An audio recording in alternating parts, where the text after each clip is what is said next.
Hey Spookies. Welcome to part 3 of Exhume, a terrifying, bone-chilling, spine-cracking conversation with Spooky Chan herself, Chandra. This last part goes a little over 20 minutes and was a really fun conversation. I'm glad we got all 3 videos out. Hopefully you learned something either about the industry, about comic books, about Chandra, about myself. There's just so much that we covered in that hour. I'm hoping everybody finds something in there that they can relate to or that made 3 videos worthwhile. Check out our work. Find God Machine if you can find it. If not, we're going to be publishing it later this year under the Machina Corpse banner. It's really incredible and I can't say enough good things about it. Later this year we'll be talking at length about all things God Machine. This one's a little long but super fascinating, so sit back, enjoy some Garfield art, and enjoy Exhume Part 3, a conversation with Chandra.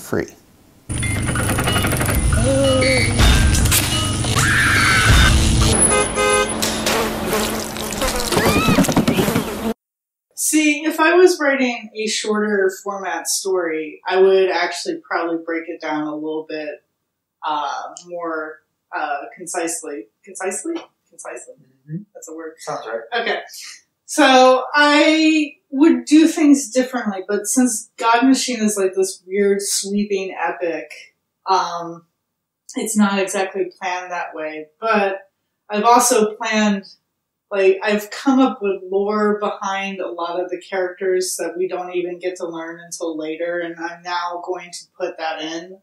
But I have, like, a God Machine Bible of, like, before this happens, and these are characters that have persisted for all these years, and blah, blah, blah. It's, it makes the world richer and weirder, and I think, like, as I write that stuff, I want to put that in. I'm going to figure out how to incorporate it and just keep it fresh and keep it going. And yeah, when I worked on Happy Face, I had like the protagonist love interest is this girl Gretchen. She's kind of mysterious, and you don't really understand why she's kind of up and down and this way and that way. And I had this entire backstory that was going to be part of the book, but my editor thought it was actually such a strong backstory that it almost felt like its own book, and she thought it was going to overpower Happy Face's story. So she's like, use that, you know, all this stuff, and the way that I use this character and the way I write this character is because I know where she's coming from and what her history is, even if nobody else ever knows that or sees that. I think it leads to a more three-dimensional, well-rounded character just because you're writing her from a more real place. Sure. Also about writing from a real place, I don't know how, you're probably the same, like, bring, like, elements, you bring elements that are from your life, like people you've known. Yeah. God Machine features a lot of cameos from my friends. Mm-hmm. Evil God is based on a real person. Limbo God's based on a real person. Good God's based on a real person. And like, I could actually rattle on a bunch of like characters that are based on real people. If anything, like they've grown beyond the initial person. But I mean, like, it has to. It can't be your friend that's in there. And I'm not trying to glorify my friends because I've made them horrible people. Yeah, I do the same thing. I'll usually combine a couple people that I know, and I'll say these people have the same kind of characteristics. That's the kind of person I want to write. And it's like having the backstory. When you can picture how the person talks, it helps in writing them. Like, a lot of this stuff. So in Wintertown, I had this gay couple, Tim and Marshall, and they were based off my friends Lawrence and Billy. And I feel like I can write them very authentically because I could totally picture how Lawrence talks at any given time. I've had so many conversations with him. I know the way he thinks and the way he talks, and using that as a springboard. Like, I have the character and the characteristics and the way they talk or act, but then you have your story and your plot and the world that you're creating, and you kind of just fuse it all into something new. Absolutely. Yeah, and I think you and I are both against any kind of overly commercial, strictly for the market art. I know you use people you know and things that you've been through, and I do the exact same thing. Like, any kind of writing or art for me has to be personal. I have to connect to it in some way. It has to be true. Like, Happy Face is about a kid that his parents divorce and he moves to a new town and goes to school. It's like I literally wrote my life, and it was not intentional on any level. But when I explain the story to people, I'm talking about myself, and it's like awkward. Right. And I mean, like, God Machine is obviously very personal to me, and it deals a lot with my depression and problems of, like, feeling alone and whatnot. I might not have lost somebody, like, to death or whatever, but I went through breakups, and I went through all sorts of different things that led me to wanting to channel my depression somewhere. And I wanted to tell that story, but I also wanted to tell a weird story. Yeah. So there's a lot of that. It definitely, I'm drawing from what I know, obviously, and also what is true to me. And an authentic story that's not just, I just want to say Baby Yoda, because I just want to say Baby Yoda. Well, this actually nicely dovetails, and I apologize for how long this is. There's going to be a lot of videos, but this dovetails nicely into my other thing, which is the idea of, I've never gotten to do this, you have, is kind of playing in somebody else's playground, like using, so eventually I want to get to traditional publishing versus self-publishing. Mm-hmm. To get there, the idea of doing something that you created entirely out of your brain, the God Machine, mm-hmm. this did not exist in any way before you created it. Right. Versus, I mean, you've worked on Jim Henson products and John Carpenter, you've written other people's, or you've drawn for other people's stories, you've worked on Fraggle Rock comics. Yeah. Like, I would love to do that. I think that would be so fun. I think ultimately I want to tell my own stories because I have to be personally invested. I have to be expressing myself. Right. But I would love to just draw a Spider-Man story. Right, sure. I mean, like, so one of the great things, like, especially about Fraggle Rock, it was playing in an old familiar playground, because I grew up watching Fraggle Rock when it was its heyday of when it was on. You get to, like, put your spin on it. Like, you get to draw it from your view. Right. And also, like, because I was a fan of Fraggle Rock, I could find some continuity errors in what the person who wrote it. And I told my editor, and he's like, "Oh, you're absolutely right. You're a writer. Fix that." I'm so sorry was it Jason Burns who wrote the story? No, actually, in Fraggle Rock Season 2, Episode 4. Well, it's more like, there was a slamming of the door joke that happened multiple times. And the thing is, they don't have doors in Fraggle Rock. And it's a recurring joke. How did you fix that? I just kept on having, like, Gobo kick Boober out. Like, by a foot, by, like, tossing him with his hands, and, like, just, like, it was a very hard problem to solve, because slamming a door in someone's face over and over again is really hard to vary up that kind of thing. Anyways, whatever. But it was fun to play in that world and also do my own style. Henson they were a little bit like, oh my goodness, is she going to be able to pull this off? These are unusual panels that she's doing. And my editor, like, went to bat for me. He's like, look at the God Machine. This is what she did. And they're like, oh, okay. And your Fraggle Rock comic's awesome. It's beautiful. Thank you. I love it. Yeah. And also the same for, like, John Carpenter's Tales for Halloween Night Volume 5. That I got to have some creative input with my writer, and it felt like it was equally mine as well, and I got to play in John Carpenter's book, and there's something really cool about that. It is. Yeah. So let's talk about publishing.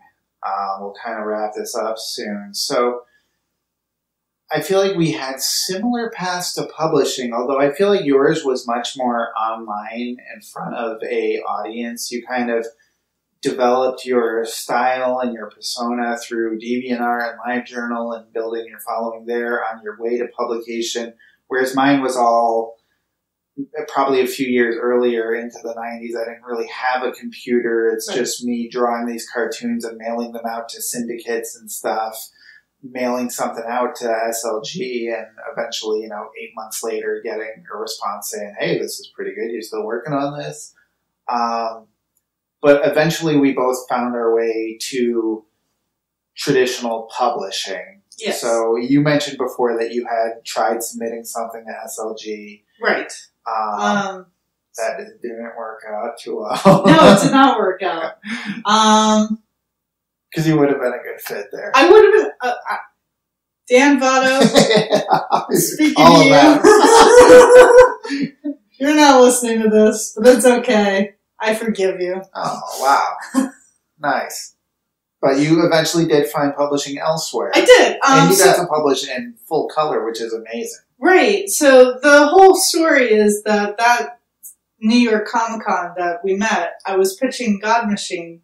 I had 6 pitch packages with me, which is just a booklet that featured the synopsis, character descriptions plus character illustrations, what I saw, the overview of the whole entire thing, and sequentials. And they were all in black and white. And Dan Votto passed on it. I won't say the things that he said. But I brought it to Mark Smiley at Archaea, and he's like, can you do this in color? And I freaked out. I was not prepared to do it in color. Now, at the time, I started coloring a book called Sullen Gray, which was published by Ape Entertainment, and I was cutting my teeth on that book. I was doing these very painterly, expressive pages and whatnot, and so I had a little bit of that behind me. I also had a couple other people that were interested, but Archaea was really strongly, we're really interested in this. And so, this doesn't necessarily happen this often, but it was probably 7 months later, I had a mental breakdown. What am I doing with my life? Why am I not doing God Machine yet?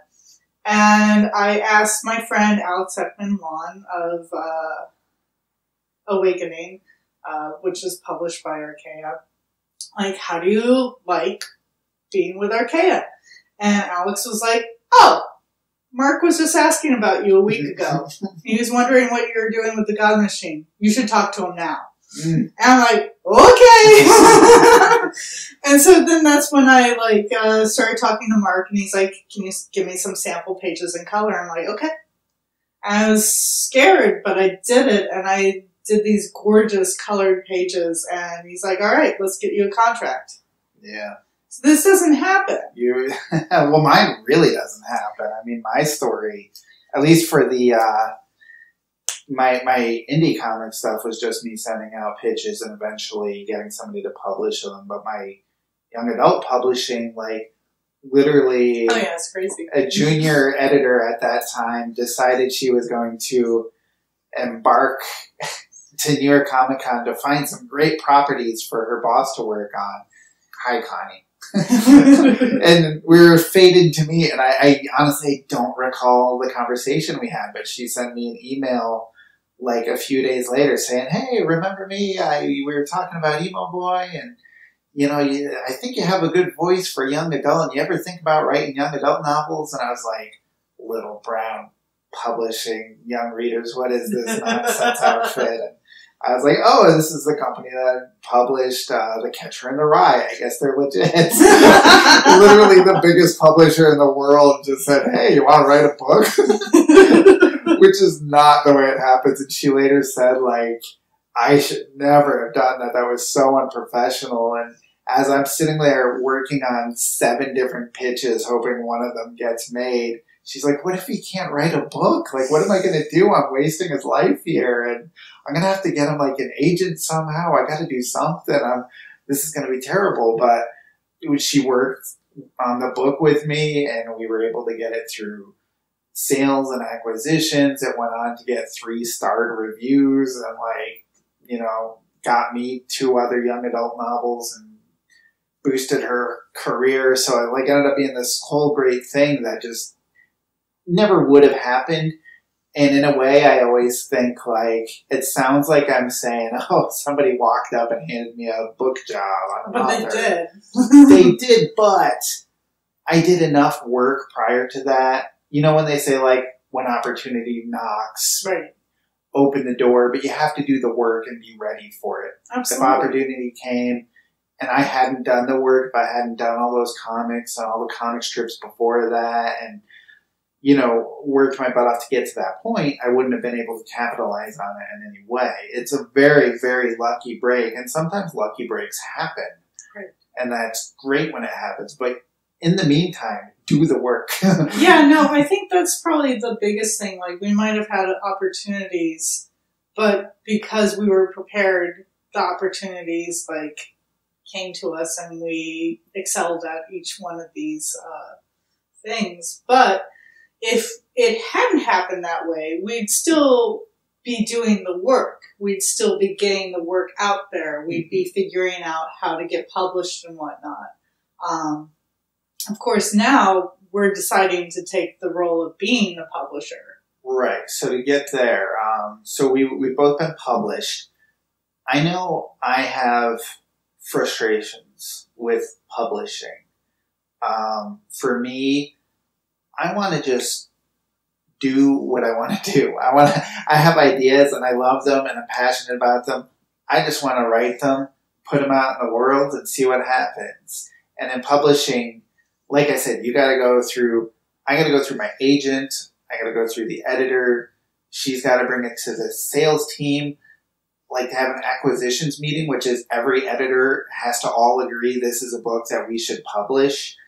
And, you know, like, the sales team has to say, okay, I can take this book and sell it to bookstores all over the world. So they're thinking about, is this going to get in schools? Are librarians going to recommend this? Are books going to be put out on the end tables at the bookstore? Like, there's a lot of thought. Like, for me, I come up with an idea and I think, like, yeah, this is kooky and weird. This reminds me of the shit I went through in 5th grade. I'm going to write it. And they're like, well, that's great. And it's kind of interesting. Who's this for? Who's the audience? Why are other people interested in this? And I go, oh, I didn't think about that. So I just want to work and throw things out there. And I got a lot of red tape and blocks and no, not this. Try that again. Do it this way. A lot of pushback constantly. So that was a big frustration for me. Right. One of the things that I had was that it was hard to produce a book because there was no money. Mm-hmm. And that was a big roadblock for me. I haven't had problems with the content, but I also had some conversations that didn't bode well in certain regards, where in some instances there was talks of, like, making something a movie and how much people would own of my property, and that was one of the things that I didn't like. And when I didn't play the game, they don't want, yeah, they don't want anything to do with you. Some publishers, if they're not going to make a bunch of money off of it, they don't. I mean, SLG is a rarity. I mean, right. Say what you will, but SLG launched a lot of careers. A lot of people Dan took on because he liked their work, published their comic. And then, especially in that late 2000s time, all these book publishers, for the first time, started saying, hey, you know, we could actually make some money publishing these things. Let me pull a Jim Rugg out of there. You know, let me pull this person and that person. Yeah. And suddenly everybody was getting these major book deals and leaving SLG. I mean, with SLG, I did not make a lot of money. Right. I think, like, my first couple issues, I made a few $100 on. Yeah. Not much else. But a lot of people saw it. So, talking about Hollywood, I worked on an Emo Boy movie. This happened right when the writer's strike was on, and I wasn't any kind of guild member, so I was like, yeah, I'll write the movie, sure. First they were going to get a screenwriter because of the thing. They asked me if I wanted to write it, so I wrote the movie. They were throwing money at me for like a period of 2 years. I mean, I got like, maybe 40-something thousand to write it, around 8,000 just for the option to make it. And after the option ran out after a year, they were sending me $1,000 every month just to keep the option because they were so confident we were going to get it made. And so SLG I had all the rights to Emo Boy. Right. When we did the contract, I said I would like SLG to have a percentage of this because he took a major gamble on me and I wouldn't have this without him and that company. So I felt like I owed something to them. But the point is Hollywood has a lot of money they're just throwing out there, and it's a good place to be. Right. Well, so one of our things as being Machina Corpse, we're looking to publish unique and unusual ideas. And it's not necessarily because we're hitting demographics. Not to say that we won't pursue, like, trying to get movie money at some point or another, but the idea is that you, Steve, get to do your own vision. Yeah. That's not like cater to males 13 to 35. Well, that's the thing. Like with publishing, they have reach, they have a loud voice. Yeah. They go to conventions. So they would fly me out to Chicago for like a librarian conference. And they would have stacks, a giant stack, like a well of my book, like in advance form. And they'd just give them out to everybody. And I'd be like, how are you ever going to sell my book if you're just handing them to people? But they have money, they have reach, they have voice, they know how to get your stuff out there. They have a platform. So I have ideas and things that I'm passionate about and creative about, but I don't have the platform. So I think my goal right now is to create my own platform so I don't need the publisher, that we can publish and be able to promote our own projects is basically the dream, where you can come up with weird stuff and get it out there and find like-minded voices and people that think the way you do and love that kind of weird stuff, be able to advertise it, be able to make money off of it. And it's going to take a lot of work and a lot of learning, and it's a big process, but that's also kind of a really fun adventure that we're on. Right. And we also, when we get to that point, we want to nurture similar voices. Mm-hmm. And I think this is really important because we're not censoring ourselves, and we are putting out content that we're hoping jives with people. Not a demographic. Not a this, not a that. Yeah. Got any more questions? No, I think that's about it. That went about 5 times longer than I intended, but that's all right. Thank you, Chandra Free. Thank you, Stephen Nemo. And let's go make some comics. Yeah! Yeah! All right, and that is a wrap, folks. I know way back in the writing horror episode, I promised an episode about story structure, which sounds like it's going to be English class, but I promise there's so much interesting stuff, and I can't wait to talk about my process for writing and outlining and organizing thoughts. I'm also going to do a video on style, something more art focused, kind of finding your style. So I'm excited for that. But next week I want to try something a little different. I figure we're still early enough into this series that I'm playing around and kind of figuring out what this is. The first few videos I kind of had a structure set down already, introduce the video, art process video, kind of watch me draw, and I just talk about whatever subject it is.